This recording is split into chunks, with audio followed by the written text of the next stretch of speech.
안녕하세요. 오늘은 보이는 성경 말씀 50쪽에 있는 천사에 대해서 알아보도록 하겠습니다. 하늘, 천, 하여금사.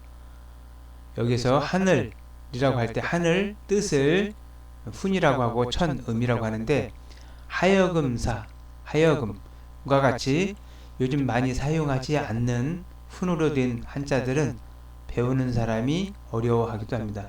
이처럼 말은 한자가 어려워서 한자 공부가 어렵기보다는 훈이 많이 사용하지 않는 훈으로 된 한자들을 공부하는데 많이 어려움을 느낍니다.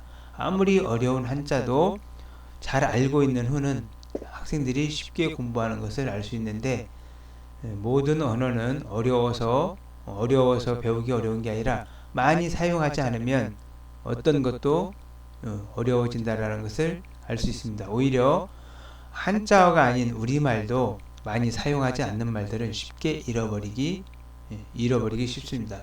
자, 하늘 천자부터 하나씩 살펴보도록 하겠습니다. 천은 갑굴문에 보면 이와 같이 사람 머리가 네모 형태로 그렸거나 머리 둥근 형태로 그렸던 것이 한일자로 변했던 모양입니다. 하늘 천자에 갑굴문이나 금문을 보지 않고 소점만 본 사람들이 사람의 머리 위에 있는 하늘이다 라고 설명을 하지만, 원래는 사람의 머리를 그려서 사람에서 가장 높은 부분을 천이라고 했습니다. 이 천은 그래서 어디에 속하든지 가장 높은 곳, 높은 사람을 뜻할 때 천이라고 합니다. 천은 한자 사전에 보면 뜻이 무지무지하게 많이 있는데, 하늘이라는 뜻도 있고 태양이라는 뜻도 있고, 우주, 조화, 자연이라는 뜻도 있고, 임금이라는 뜻도 있고, 아버지, 집안에서는 아버지가 천이 되고 나라에서는 임금님이 천이 되기 때문에 가장 높은 사람이 천이 되기 때문에 천, 그러면 어디에 속하든지 어디에 있든지 가장 자기가 있는 곳 중에서 가장 높은 곳을 천이라고 합니다. 그래서 사람의 머리에 이와 같이 사람 머리를 그리는 거기 때문에 머리에 형벌을 가하는 것을 천형이라고도 했습니다. 주역에서는 하늘 천자에 들어가는 글자를 천형이라고 사용된 예도 있습니다. 당연히 목숨이라는 뜻도 있고 운명이라는 뜻도 있고 여러 가지 뜻으로 쓰이는데, 우리가 방에서 하늘 쪽 향해서 천장이라고 하는데, 천장, 하늘 천자, 막힐 장자, 천장이라고 하는데, 장자는 막힐 장자를 씁니다.